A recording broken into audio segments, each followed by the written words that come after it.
সিকিমের গাড়ি, সেটাতে দফায় দফায় হামলা হলো। ড্রাইভারকে তারা এমন বেধড়ক প্রহার করেছে যেটা বাংলাদেশের ইতিহাসে ন্যক্কারজনক।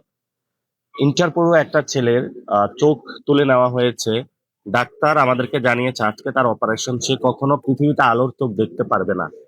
এবং সেখানে আমরা দেখেছি যিনি আমাদের জেলা সদস্য সচিব, তার হাত ভেঙে দেওয়া হয়েছে।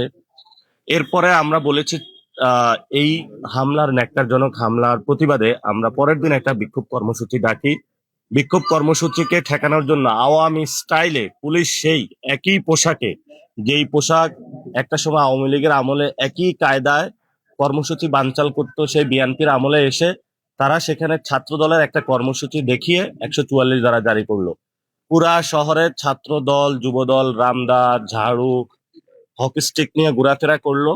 কিন্তু আমরা যখন রওনা দিলাম মৌলভীবাজার থেকে, কারণ আমরা মৌলভীবাজারে স্টে করেছি, এই জন্য আমাদের মৌলভীবাজারও প্রোগ্রাম ছিল, সেই প্রোগ্রাম আমরা ক্যান্সেল করেছি। যাওয়ার পথে প্রথমেই মৌলভীবাজারের শেষ প্রান্তে আমরা 400 পুলিশের বাধার মুখে পড়ি।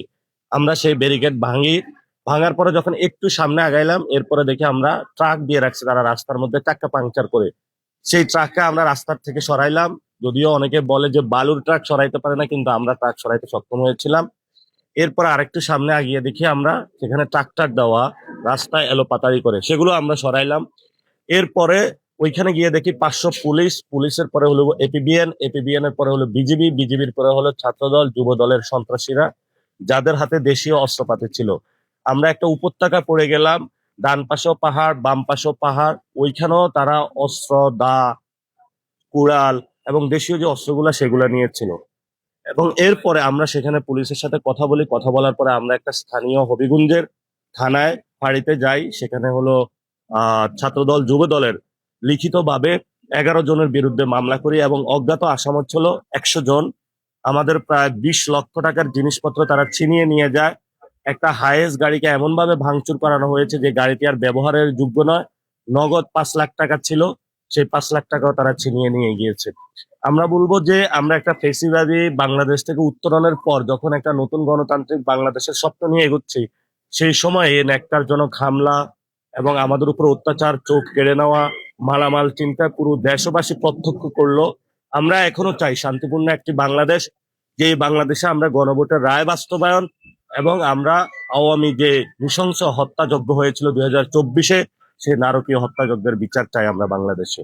আমরা বাংলাদেশের মানুষকে আহ্বান জানাবো, ফেসিবাদী ব্যবস্থার বিরুদ্ধে রুখে দাঁড়ান, নতুন গণতান্ত্রিক বাংলাদেশের পক্ষে, এনসিপির পক্ষে সবাই ঐক্যবদ্ধ হয়ে দাঁড়ান। আরো বিভিন্ন জায়গায় কর্মসূচি রয়েছে, সিলেটের বিভিন্ন জায়গায়, এবং সেগুলো আমরা ইনশাল্লাহ শান্তিপূর্ণভাবে পালন করব। আমরা আশা করি যে হামলা, উস্কানি দিয়ে বা এই ধরনের কোনো জায়গায় যদি আমাদেরকে প্রতিহত করার চেষ্টা করা হয় আওয়ামী স্টাইলে, আমরা মরে যাব, তবু আমরা রাজপথ ছাড়বো না। কারণ আমাদের শহীদ ওসমান হাদি ভাই যে প্রতিজ্ঞা আমাদেরকে দিয়ে গিয়েছিলেন যে জান দিবা জুলাই দিব না, আমরা সেই প্রতিজ্ঞা নিয়ে কাজ করছি।